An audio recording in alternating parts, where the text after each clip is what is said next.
G'day church, Duncan here, just with a quick update about Sunday. We're still waiting for confirmation from Investigator College about whether we're able to meet at the auditorium as we normally do.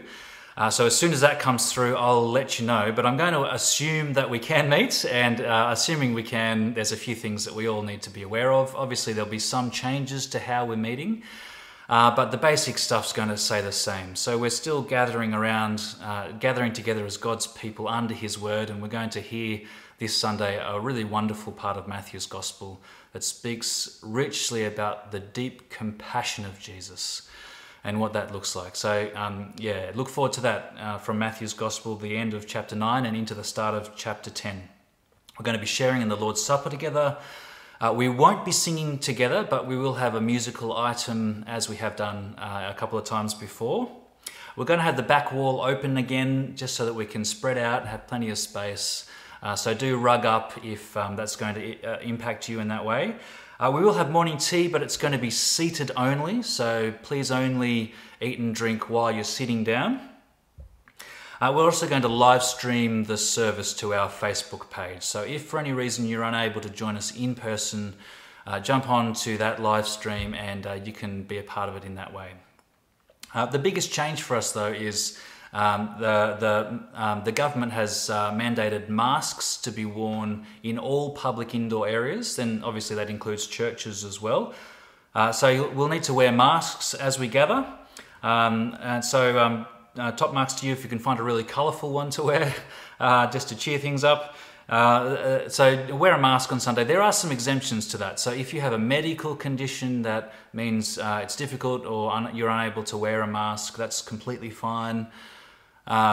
If you need to have your mouth visible for communications, so if you're talking to someone who's hard of hearing and they need to see your lips, that's fine to sort of take your mask off for that. Kids under 12 years old don't need to wear masks. And if you're eating and drinking as well, you can take your mask off. So that's probably going to be helpful with sharing in the Lord's Supper together and for morning tea as well. So you can, if you're sitting down with your food, you can take the mask off to eat and drink. I did want to say, if you are unable to wear a mask for any of those reasons, particularly if you have medical reasons not to wear a mask, please don't feel at all awkward about joining us on Sunday. Please do come and join with us. We'll just be assuming assuming the best of one another.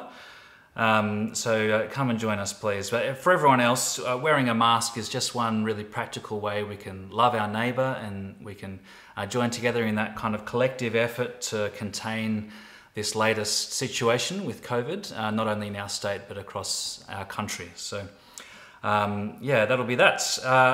We did want to encourage you also, just please do pray for our government through all of this.